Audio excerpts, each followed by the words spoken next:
കർണാടക ധർമ്മസ്ഥല വെളിപ്പെടുത്തലിൽ മണ്ണ് കുഴിച്ചുള്ള പരിശോധന ഉടനുണ്ടായേക്കും.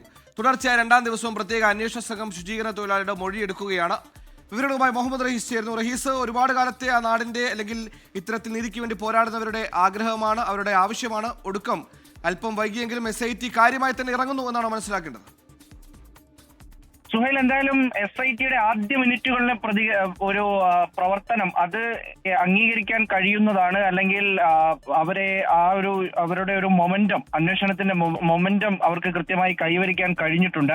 നിലവിൽ ഇതിൽ ഏറ്റവും പ്രധാനപ്പെട്ട ഒരു അപ്ഡേറ്റ് ഉള്ളത് SITയുടെ നേതൃത്വം നൽകുന്ന DGP പ്രണബ് മൊഹന്തി ഇപ്പോൾ ഈ ഒരു ചോദ്യം ചെയ്യൽ നടക്കുന്ന ഇൻസ്പെക്ഷൻ ബംഗ്ലാവിലേക്ക് എത്തിയിരിക്കുന്നു. മംഗളൂരുവിലെ ഇൻസ്പെക്ഷൻ ബംഗ്ലാവിലേക്ക് പ്രണബ് മൊഹന്തി കൂടി എത്തിയിരിക്കുകയാണ്.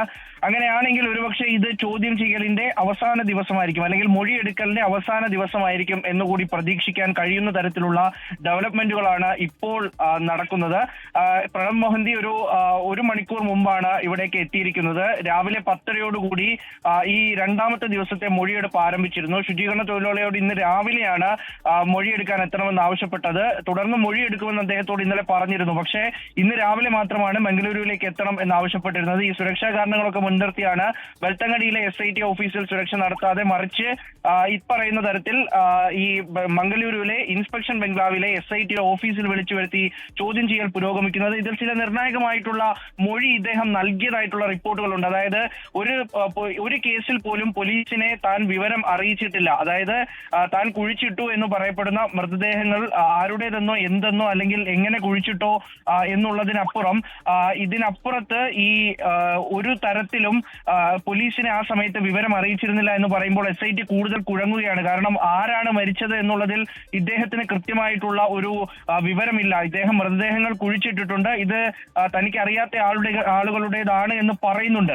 അപ്പോൾ അതുകൊണ്ട് തന്നെ ആരുടെ മൃതദേഹമാണ് കുഴിച്ചിട്ടത് എന്ന് ഒരു തരത്തിലും തനിക്ക് അറിയില്ല എന്ന തരത്തിലേക്ക് അദ്ദേഹത്തിന്റെ മൊഴി വരുന്നുണ്ട്. അപ്പോൾ അത് വളരെ നിർണായകമാകും. മാത്രമല്ല, ഇനി തുടർന്നുള്ള ദിവസങ്ങളിൽ പ്രധാനമായും ഈ മണ്ണ് നീക്കിയുള്ള പരിശോധനയാണ് നടത്തേണ്ടത്.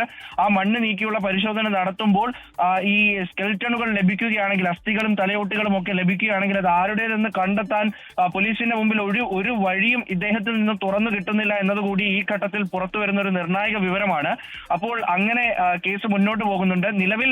നിലവിൽ ലഭിക്കുന്ന സൂചന അനുസരിച്ച് ഇന്നുകൂടി ഈ മൊഴിയെടുപ്പ് ഈ ഘട്ടത്തിലെ പൂർത്തിയാക്കി പരിശോധനയിലേക്ക് ഇറങ്ങാൻ തന്നെയാണ് SITയുടെ തീരുമാനം. കാരണം ഇതിപ്പോൾ കുറച്ച് ദിവസമായി ഇദ്ദേഹം ഈ ഒരു വെളിപ്പെടുത്തൽ നടത്തിയിട്ട് ഒരു 10-20 ദിവസം ആകുന്നു. അപ്പോൾ 10-20 ദിവസം കഴിഞ്ഞു. അങ്ങനെയാണ് എങ്കിൽ ഈ സ്ഥലത്തെ പ്രതികളാക്കി ചിത്രീകരിക്കുന്നവർ അല്ലെങ്കിൽ ഇദ്ദേഹം ആരോപണം ഉന്നയിക്കുന്നവരൊക്കെ ഇവിടേക്ക് സ്ഥിരം ആക്സസ് ഉള്ളവരാണ്, ഈ കാടിനുള്ളിലേക്കൊക്കെയും കയറി പോകാൻ കഴിയുന്നവരാണ്. അങ്ങനെയെങ്കിൽ അവർ ഈ തെളിവുകൾ നശിപ്പിക്കുമോ എന്നുള്ള ഒരു ഭയം കൂടി SITക്ക് ഉണ്ട്. എന്തായാലും ആദ്യ മിനിറ്റുകളുടെ SITയുടെ പ്രകടനത്തിനെ അഭിനന്ദിക്കണം, എടുത്തു പറയേണ്ടത് തന്നെയാണ്. സുഹൈൽ, കാര്യമായി ചോദിച്ചറിയുന്നുണ്ട് ശുചീകരണ തൊഴിലാളിയിൽ നിന്ന് അന്വേഷണ സംഘം. പക്ഷേ ഇതിലെ പ്രതിസന്ധി ഈ പറഞ്ഞതുപോലെ കുഴിച്ച് ഈ പറഞ്ഞ അസ്ഥികൾ കണ്ടെത്തിയാലും ഇതാരുടേതെന്ന് തിരിച്ചറിയാൻ വലിയ പ്രതിസന്ധി അന്വേഷണ സംഘത്തിന് മുന്നിൽ ഉണ്ടാകുമെന്ന കാര്യത്തിൽ സംശയമില്ല. എന്തായാലും എല്ലാം തരണം ചെയ്ത് നേര് പുറത്തു വരട്ടെ.